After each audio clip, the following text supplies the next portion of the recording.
What's up guys, it's Nogo here, and I've been doing a lot of solo Hellmode recently and just Hellmode in general, and there have been numerous issues that I've seen, and it's taking it back from Hellmode being that true endgame PvE experience, because again, Hellmode is supposed to be the endgame for PvE content, and right now it just kind of sucks.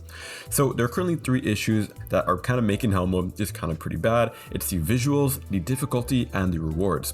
So first we're going to start off with the visuals. So not being able to see anything doesn't make it harder, it's just annoying. When Hellmode Bell is ranked, it's really hard to see anything at all, and I have to put a voice bar down to be able to see anything at all. Voice bar visuals are a good example of what visuals can look like to have a hellish effect without having to make your monitor max brightness. So I would make it so the default visuals for Hellmode are basically the voice bar effects that you see here on screen. Now for the difficulty, keep in mind for there to be better rewards, you need to have the difficulty scale as well. Because right now, Hellmode is just really easy. I'm able to solo Hellmode, so in 5 people, like it makes sense. You should be able to solo it, but I should feel at risk that I might actually wipe when I'm doing Hellmode. I don't feel this at all, and I could just kind of spam M1 and just kind of auto win. And despite being the endgame PvE, it does not feel like hell or challenging at all. So there's numerous reasons for this. The first one is that mobs don't always aggro onto you, and this is because they need to see you to aggro onto you first. So I would change this so instead mobs will aggro onto the nearest player that rang the bell last. So you'll never have a mob just kind of sitting there waiting to see a player. I'd also remove diver NPC events since that takes aggro off the player, and if you're trying to solo Hellmode, you should be alone. It should be solo, not have diver NPCs, kind of take that aggro off and take that hell experience away from you. I would make it so every mob is attuned and corrupt. This would make it significantly harder because of the amount of Sunder mobs are going to spawn, but again, if you want to have actual good rewards, you need to make it pretty difficult or at least somewhat challenging, so this is going to be required. I'd also add the ability to solo Hellmode Bell, since currently right now you could only solo Hellmode, or you're only allowed to solo Hellmode if you do it in the content creator private server, and I think everyone should have access to this. So I'd make it, instead when you ring the bell, there's a timer on top of the Hellmode Bell, and anyone who rings within that time frame is part of the Hellmode.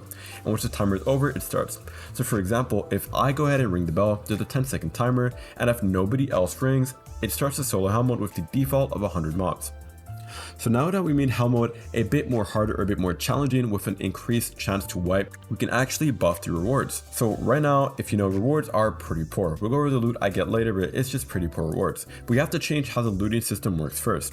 So I'd make it so chests no longer drop from mobs. Instead, every mob you kill by dealing the most damage to will have the chest that would have spawned from that mob added to your final Hellmode chest. So if I were to kill 44 Hellmode mobs, in my Hellmode chest at the end, all 44 chests that would have spawned from these mobs would be in the Hellmode chest. And this would be the biggest chest in the game, and they have a lot of loot, and it would really feel like an endgame PvE experience. This would help solve 2 issues. If you try to solo Hellmode, often chests are going to despawn because you just don't have time to loot the chest because every mob is usually constantly on you. And if you are multiple people, it would prevent people fighting over the same chest and arguments like that. And again, it's going to make it a lot more satisfying when you open that massive chest. However, even with that, the loot is still really bad. In this screenshot you can see I've done around 15 to 20 Hellmode, most of those being solo Hellmodes, and I've only gotten 2 relics, 7 weapon enchants, a ton of 3-star damage weapons, 36 armor enchants, no god roll equipment, only god roll rings, 2 curves, 1 crypt, and not a single good diver's light plate.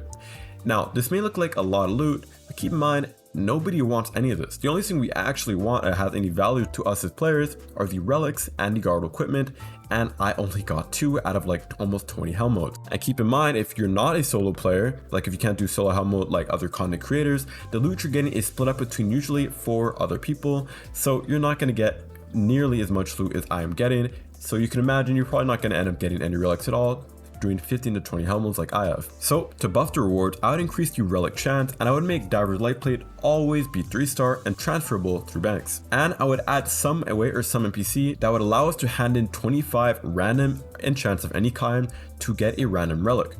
This way, all these armor enchants, all these enchants we're getting, now that we're in an era of Deepwoken where enchants are fully useless because things like Deep Shore Fossil and enchant stones being transferable, this would add some use for all these armor enchants that are just kind of collecting dust in our banks. Also, this is potential, but add more unique exclusive loot to Hellmode, maybe specific Hellmode enemies dropping unique rewards, or an exclusive Hellmode enchant stone maybe, who knows. And I know not everyone is going to like these ideas, so I propose you can maybe move all these ideas to a new Hellmode Bell, Hellmode location. So those who want the current casual experience can go to the current bell, and those who want a true Hellmode experience would go to this new bell. Maybe ringing both corrupt bells and the Hell Bell, would make it harder, up to the dust. But what do you guys think? Is this the right way to go about fixing Deepwoken's endgame PvE? Let me know in the comments. Please like and subscribe if you enjoyed the video.